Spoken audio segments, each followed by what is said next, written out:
মৰিয়াই হত্যা অভিষেক দাসক 20 আগষ্টত অভিষেক দাসক আক্ৰমণৰ ভিডিঅ' ভাইৰেল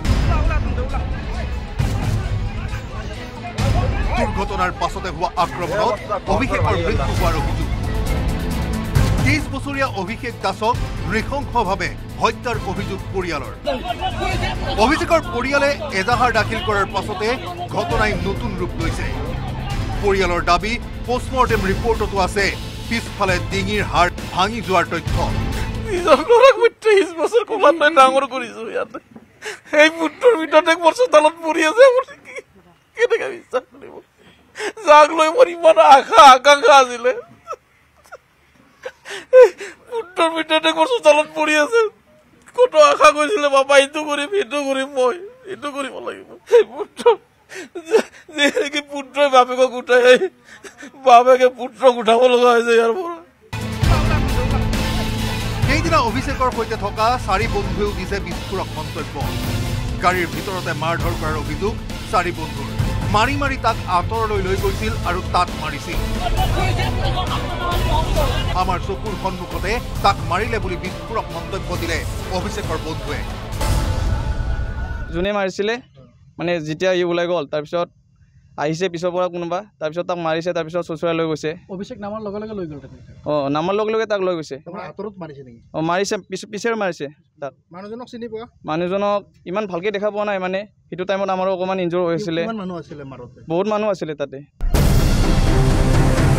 কি হৈছিল 20 আগষ্টৰ দিনটোত বগামাটিৰ গ্ৰাছলেণ্ডলৈ ফুৰিবলৈ গৈছিল নিহত অভিষেক দাস অভিষেকৰ লগত আছিল 4 বন্ধু ক্ৰমে যুৱৰাজ বড়ো ধ্ৰুৱজ্যোতি গুৰুং নৱজিৎ দাস আৰু মাৰ্টিন বসুমতাৰী সানৰুফ থকা এখন বিলাসী কিয়া বাহনেৰে পিকনিকলৈ গৈছিল 5 জন পিকনিকত 5 বন্ধুৱে তেতুলৈকে কৰিছিল সুৰাপান গাড়ীৰ ভিতৰত সুৰাৰ বটলৰ কাৰ্টনৰ ভিডিঅ' আপলোড কৰিছিল সামাজিক মাধ্যমত বগামাটিৰ পৰা উভতি অহাৰ পথতে সংঘটিত হৈছিল কাল দুৰ্ঘটনাটো বগামাটিৰ পৰা উভতি অহাৰ সময়তে তামুলপুৰ জিলাৰ খুৱাকপুৰ আৰক্ষী চকীৰ অন্তৰ্গত ভৰালি চকত অভিষেকৰ বাহনে এখন ই ৰিক্সা খুন্দা মাৰি এখন গেলামাল দোকান মহতিয়াই নিয়ে লগে লগে স্থানীয় লোকৰ ভিৰ হয় গাড়ীৰ ভিতৰৰ পৰা অভিষেক ওলাই আহে আৰু ৰাইজে অভিষেকক আক্ৰমণৰ লক্ষ্য কৰি লয় বুলি অভিযোগ কৰিছে পৰিয়ালে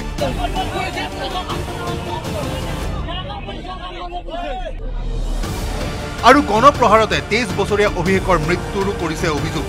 উল্লেখ্য যে মৃত প্ৰায় অৱস্থাত আৰক্ষীয়ে অভিষেকক উদ্ধাৰ কৰে যদিও চিকিৎসালয় পোৱাৰ আগতে অভিষেকৰ মৃত্যু হৈছিল ঘটনাৰ পাছত অভিষেকৰ মাতৃয়ে বিচাৰিছে হত্যাকাৰীৰ ফাঁচি দুখীয়া শাস্তি পাব লাগে মোৰ ল'ৰাটো যেনেকৈ মাৰিছে তৰপাই ইমান দুখ লগাকৈ মাৰিছে সিহঁতো শাস্তি পাব লাগে ফাঁচি পাব লাগে সিহঁতকো যে একদম মানে মাৰি যে সি যেনেকুৱা কষ্ট পাইছে সেনেকুৱা কৰি মাৰি হেৰি কৰিব লাগে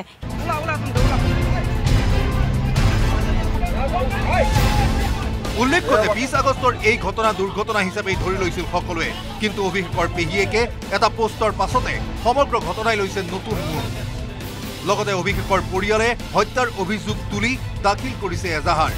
পৰিয়ালৰ অভিযোগ অভিষেকক চুচৰাই বগৰাই নি নিৰ্মমভাৱে প্ৰহাৰ কৰা হৈছিল ডিঙিৰ পিছফালে ৰদেৰে প্ৰহাৰ কৰিছিল অভিষেকক আসলতে সি যেহেতু ড্ৰাইভাৰৰ সিটত আছিলে আৰু এক্সিডেন্টটো মানুহে মানে ভাবে যে ড্ৰাইভাৰজনে কিবা কৰিছে সেই কাৰণে মানে তাক আৰু যেহেতু লগৰ কেজ অটলক হৈ যোৱাৰ ফলত গাড়ীখন লগৰ কেজন ভিতৰতে আছিলে আৰু সি উলাই আহিলে আৰু তাক বাহিৰত পাই মানে মানুহখিনি উত্তেজিত হয় উগ্ৰ হৈ পেলাই তাকেই মানে সকলোখিনি উজাৰি মানে শেষ কৰি পেলালে